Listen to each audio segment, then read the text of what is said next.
महर्षि जी, नैतिक दुविधा के समय ईश्वर का मार्गदर्शन प्राप्त करने का सर्वोत्तम तरीका क्या है? कभी पारिवारिक समस्याएं या ऐसी कोई भी समस्याएं आ जाती हैं उस समय। देखो, हमने जो अनुभव किया है कि जब तक नाम जप नहीं करोगे तब तक बुद्धि शुद्ध नहीं होगी, और जब तक बुद्धि शुद्ध नहीं होगी तो निर्णय ठीक नहीं होगा। नाम जप सर्वोपरि है। चैतन्य महाप्रभु ने 3 बातें कही। नाम जप करे, वैष्णव सेवा करे, सब पर दया का भाव रखे, इससे बढ़कर कोई बात नहीं। नाम जीवे दया, नामे रुचि, वैष्णव सेवा, ये 3 बातें जोर की कही और कहा इसके बाद हम और कुछ नहीं जानते। सनातन जी से ये 3 बातें कही कि जीवे दया, सब पर प्रेम का व्यवहार करो, नामे रुचि, खूब रुचि पूर्वक नाम जप करो, और वैष्णव सेवा, संत वैष्णव घर पधारे तो प्रसन्न हो जाओ, नाच पड़ो। आज हमारे सौभाग्य उदय हुए, भगवान के लाडिले हमारे घर आए, उनका चरणामृत उतारो, उनकी आरती उतारो, उनको भोजन पवाओ, उनमें भगवान का भाव करो, अभी बुद्धि शुद्ध हो जाए। अगर हम सोचे कि विचार के द्वारा अपने को सुधार लेंगे तो विचार बुद्धि से होते हैं, और मलिन बुद्धि मलिन विचार देती है, पवित्र बुद्धि पवित्र विचार देती है। तो हमारा जोर एक बार इस बात का होना चाहिए कि हमारी बुद्धि पवित्र हो, और वो पवित्र होगी भगवान की कथा सुनने से, भगवान का नाम जप करने से, भगवान की सेवा करने से, भक्तों का चरित्र सुनने से, भक्तों का संग करने से। इसी से बुद्धि पवित्र होती है। और जब बुद्धि पवित्र हो जाती है तो पति के साथ क्या व्यवहार करना चाहिए, पत्नी के साथ कैसा व्यवहार होना चाहिए, माँ के साथ कैसा व्यवहार, वो जो पारिवारिक हमारे, वो बहुत सुंदर बन जाता है। पवित्र बुद्धि में होता है हमारे माता हैं, हमारे पिता हैं, बोले नहीं उल्टा बोलते हैं तो उनका बच्चों जैसी बुद्धि हो जाती है। जो वृद्ध पुरुष हैं उनकी बालकों जैसी बुद्धि हो जाती है।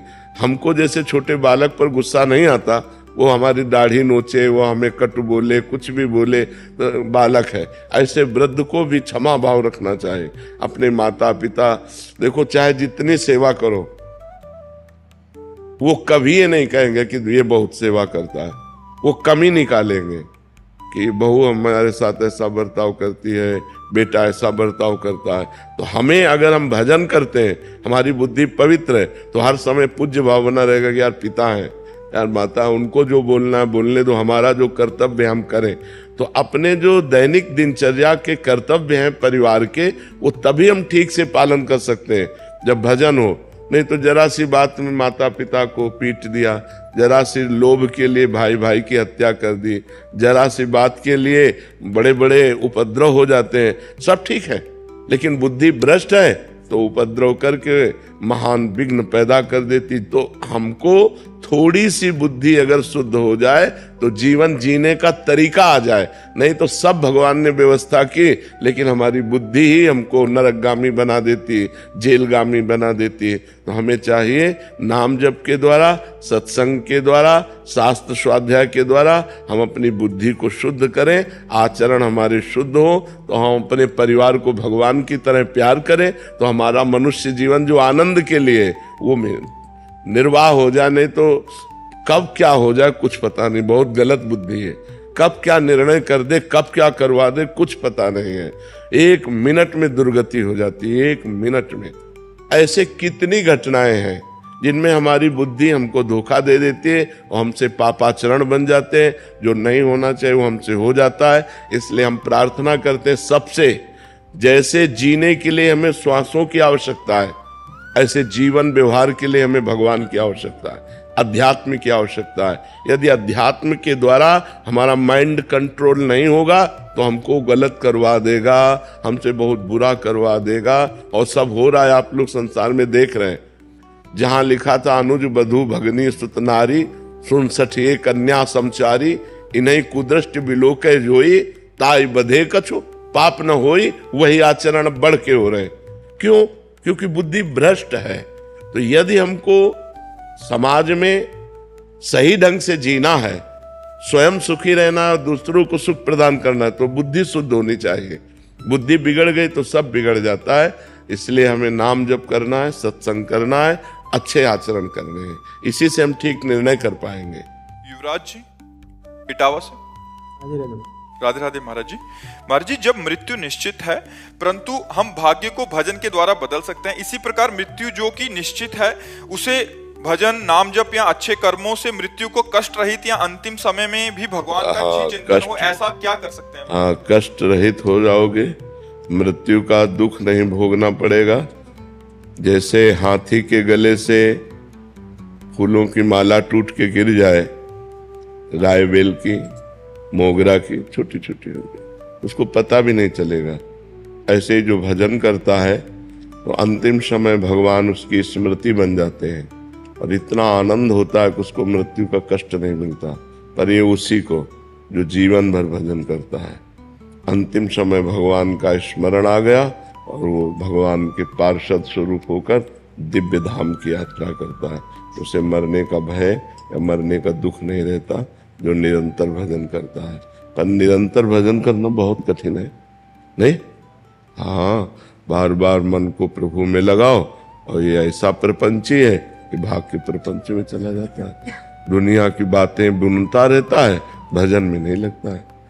भजन में इसको अभ्यास के द्वारा लगाया जाता है, बहुत दीर्घ काल तक अभ्यास, लंबा समय अभ्यास में दे, तो जहाँ जहाँ मन जाए वहाँ से हटा हटा के नाम में लगाओ, जहाँ जहाँ मन जाए वहीं भगवान को देखने की चेष्टा करो कि सब में भगवान है, तो धीरे धीरे मन पवित्र होगा।